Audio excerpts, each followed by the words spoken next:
Assalamualaikum warahmatullahi wabarakatuh. Bismillah.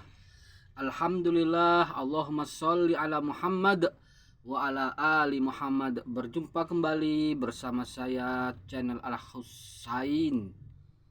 Kali ini saya akan melanjutkan bacaan buku yang ditulis oleh Bapak Muhammad Yasin yang berjudul Buya Hamka dan Manhaj Salaf. Memasuki bagian pertama, pembukaan, dan memasuki bab salaf dari sisi zaman. Bismillahirrahmanirrahim. Salaf dari sisi zaman.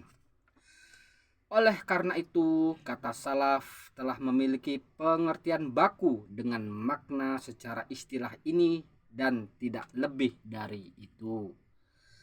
Adapun dari segi zaman, maka istilah salaf dipergunakan untuk menunjukkan generasi terbaik dan paling layak untuk dicontoh dan diikuti, yaitu 3 generasi pertama yang telah dipersaksikan kebaikannya melalui lisan manusia terbaik, yaitu Nabi Muhammad Sallallahu Alaihi Wasallam dengan sabdanya, khairun nasi qarni Tsummal ladzina yalunahum Tsummal ladzina yalunahum Tsumma yaji'u aqwamun tasbiku syahadah ahadihim yaminah wa yaminuhu syahadatah.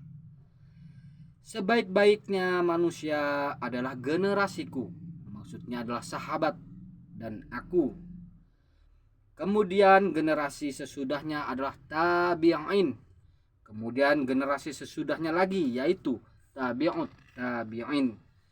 Kemudian datang kaum yang kesaksiannya salah seorang di antara mereka mendahului sumpahnya dan sumpahnya mendahului kesaksiannya.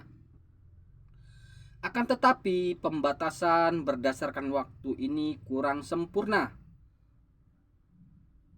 Untuk memberi pengertian tentang salaf, sebab kita lihat banyak kelompok sesat dan kelompok ahli bid'ah telah bermunculan pada zaman-zaman itu. Oleh karenanya, adanya seseorang yang hidup pada zaman itu tidak cukup untuk menetapkan bahwa ia bermanhaj salaf selama ia tidak sejalan dengan para sahabat dalam memahami Al-Quran dan sunnah Rasulullah Sallallahu Alaihi Wasallam. Oleh karena itulah para ulama mengikat istilah ini dengan kata solih menjadi as-salafus solih. Maksudnya adalah orang-orang salaf terdahulu yang soleh, bukan orang salaf-salaf terdahulu yang gak soleh. Karena pada saat zaman itu tetap ada orang-orang salaf secara bahasa ya, orang-orang salaf yang ya mungkin secara zaman hidup di zaman mereka, tapi mereka tidak termasuk orang-orang yang mengerti agama. Maka itu para ulama memberi istilah kembali bernama salafus soleh. Berdasarkan ini jelaslah bahwa ketika istilah salaf disebutkan tidak dimaksudkan untuk menunjukkan zaman yang lebih dahulu saja, akan tetapi dimaksudkan untuk menunjukkan para sahabat Nabi Sallallahu Alaihi Wasallam dan orang-orang yang mengikuti mereka dengan baik. Dengan maksud inilah istilah salaf menjadi baku, yaitu dipakai untuk menunjukkan orang yang menjaga keselamatan akidah dan manhaj sesuai dengan apa yang menjadi sunnah Rasulullah Sallallahu Alaihi Wasallam serta para sahabatnya sebelum terjadinya perselisihan dan perpecahan.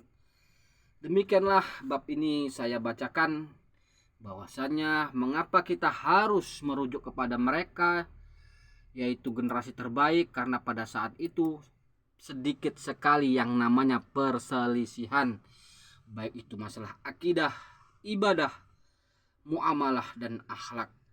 Maka sebaiknya umat zaman abad ini merujuk kepada mereka. Apalagi di zaman sekarang ini lebih mudah untuk mendapatkan ilmu. Yang susah itu mengamalkan ilmu. Zaman sekarang kita bisa melihat kisah para sahabat, bisa membaca kisah para nabi, bisa meneliti kisah para tabi'in, nama-namanya, kesolehannya, keilmuannya bisa kita cari di mana saja di internet ini. Mudah, kita punya akal, kita punya hati, semoga kita bisa mengambil semua pelajaran. Kita hidup di zaman ini bukan di zaman terdahulu. Hidup di zaman ini adalah zaman paling mudah untuk mendapatkan ilmu. Yang susah itu mengamalkan. Sekali lagi, yang susah mengamalkan. Beda dengan orang salaf terdahulu. Mencari ilmu itu susah, tapi mereka mudah mengamalkan. Subhanakallahumma wa bihamdika asyhadu alla ilaha illa anta astaghfiruka wa atubu ilaik. Assalamualaikum warahmatullahi wabarakatuh.